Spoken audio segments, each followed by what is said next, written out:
This portion of the news brought to you by McDonald's. McDonald's, I'm loving it. The financial services industry could get a boost as executives of a major foreign lending institution are interested in doing business here. Now, the Financial Services Minister Ryan Pinder met with bank officials in Miami, and he says such a move could only be a plus for the sector.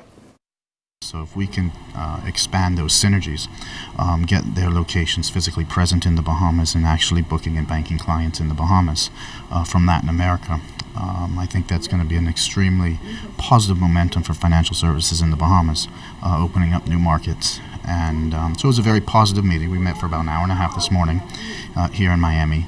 And he pledged to come to the Bahamas, do some follow-up on what kind of offerings he can offer his clients, with hopefully a mindset to setting up some operations.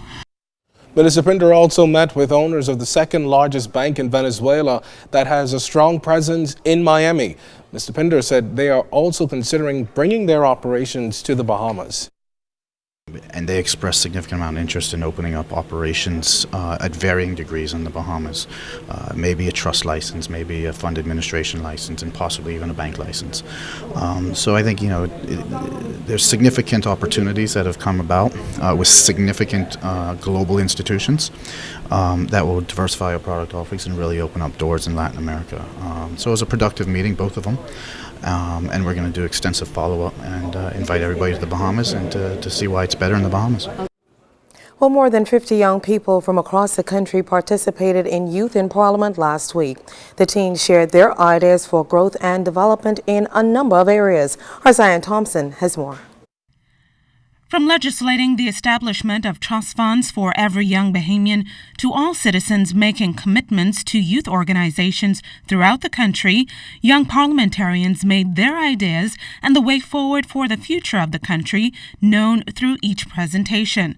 Among those sharing their views were youth parliamentarians Crystal Lotmore Marathon, Micah Johnson, Marco City, Richard Hepburn, West Grand Bahama, Octavia Roll, North Eleuthera, and Wesley Strapp, Anglerston. We can reflect on the numerous accomplishments made in regard to national pride. When the story is told, it will be heard that we have made significant investments in our youth, as many have gone on to become outstanding contributors to nation building while achieving status across the globe. Marcus Garvey once said that a people without the knowledge of past history, origin, and culture is like a tree without roots. How can we possibly move forward? How can we possibly build a bridge to the future without knowing our roots?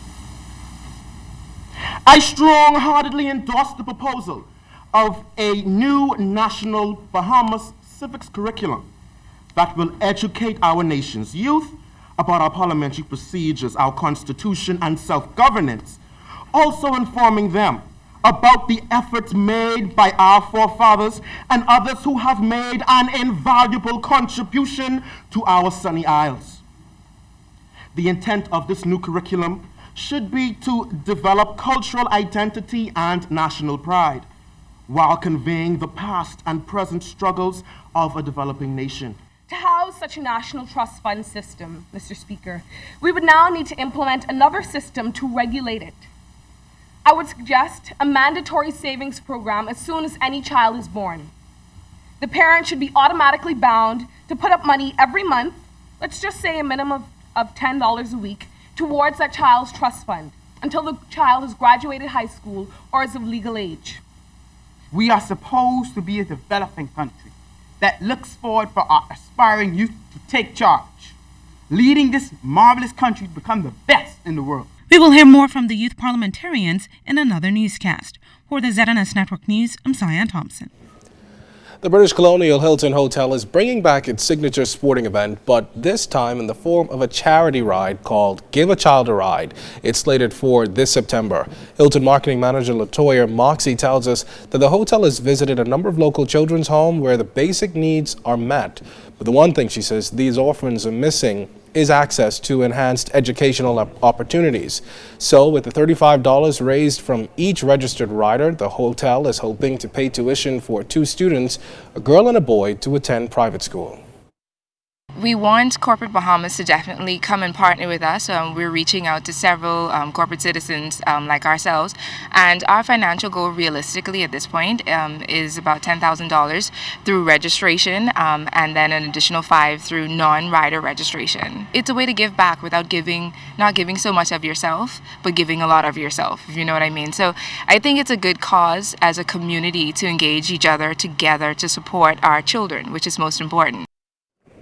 Now, so far, Cycles Unlimited, Sun Tea, Maven Candles, Media Enterprises, and Outside the Box Solutions have signed on as sponsors for the event. The hotel has already selected the private school it will work with, but will make a formal announcement closer to race weekend.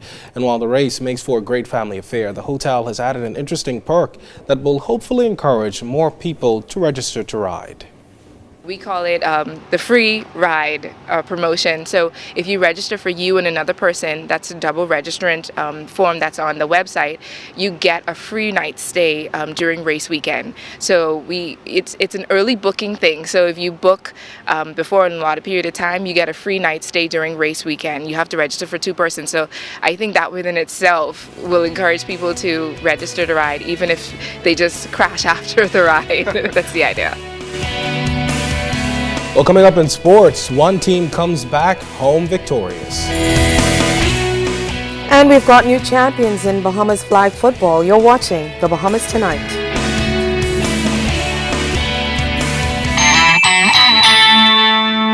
This portion of the news was brought to you by McDonald's.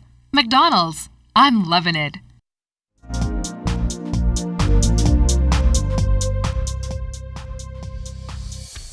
This is your Royal Fidelity Business News. I'm Jimenita Swain. The public may get an idea of how value-added tax or VAT prices could impact them very soon. The Inter-American Development Bank is working on a study for the Ministry of Finance to determine precisely what the impact of VAT will be. Minister of State for Finance Michael Alquides said the results of the study will be revealed as a part of the ongoing public education campaign. Ministry officials suggest that the aim of the study is to ensure that government is fully prepared to meet the needs of low-income individuals who may be negatively impacted by VAT.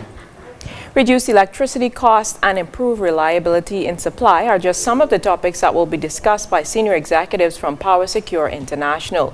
They will be meeting with government and private sector leaders this week. PowerSecure specializes in distributed generation, utility infrastructure, and energy efficiency. It will bring creative and practical electrical cost reduction and reliability improvement solutions to the country. Top executives are here for a series of discussions about a transformative power project for the country. And it's taken almost 2.5 years, but Oprah Winfrey's own cable network is reporting that it's turned a first quarter profit. Discovery Communications made that announcement today. Bloomberg News is reporting that Discovery Communications CEO said in the 3 months ending June 30th, OWN became cash flow positive. OWN debuted in 2008 and received a $420 million investment from Discovery Communications. However, it may have lost as much as $330 million from its inception up to the end of last year. Now that the company is profitable, Discovery Communications says it can now start to recoup that money. That was your Royal Fidelity Business News. I'm Jimenita Swain.